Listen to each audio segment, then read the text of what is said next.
मृत्यु केतेबेले केउठी अपेक्षा करिथाए ताहा काहाकू जणा नाही। ठीक सेमिति घटिछि गतकाली विलंबित रातिरे।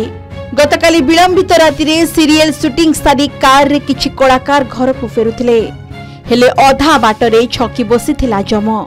हाँ दर्शक बंधु, एमिति दुर्घटना घटिछि जहां आपण एई भंगारुजा कार टिकु देखि अनुमान करि पारुथिबे। कार को धक्का देई ब्रिज तळकू खसी गला ट्रक। सीमेंट बोझे ट्रक सह कार धक्का, आउ कार को धक्का दे सीधा नदी को खसिला ट्रक। कटक जिला त्रिशूलिया कुआखिया नदी पोल उपरे गतकाली विलंबित रातिरे एही सड़क दुर्घटना घटिछि। एही दुर्घटना रे जनकर जीवन जाइथिबा बेले 5 जन आहत होइछंती। आहतंक भितरे कार और ट्रक ड्राइवर रहिछंती। एपटे मृत महिला कलाकार टीम रो सदस्य थिले बोली सूचना मिलिछि।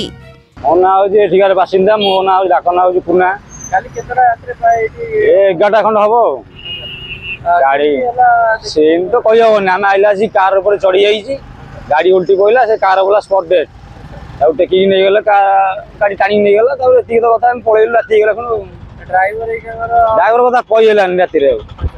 से तळे पइला गला कोन आ पुलिस नेला जानि हेला हम पळेलु सांगे ना। सर हम जाननी कार रे कार कोन जण बा मरि जाईची, जण स्पॉट रे जाईची आ भी जानिलानी पळेथले, जण मरि जाइले सुनिला हम आइलु। तो भी राती खबर बेलथला राती कौन हो ये वर्षा राति रे बोधे गाड़ी कौन केमती भूल भाल चले। कार वाला सब चलुं, ट्रक वाला तो सी जाऊँ तार कार जदि भूल थबा कौन कह से देखते सीन।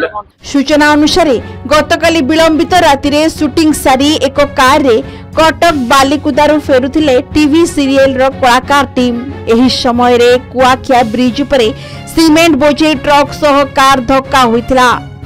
खबर पाई घटनास्थल रे बारंग अग्निशम केंद्र कर्मचारी पहुंची कार डोर काटी आहतों को उद्धार करथिले।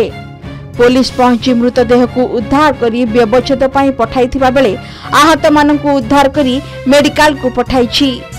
उद्धार परे समस्त को कटक एससीबी रे भर्ती करा जायथिबा सूचना मिलिछि।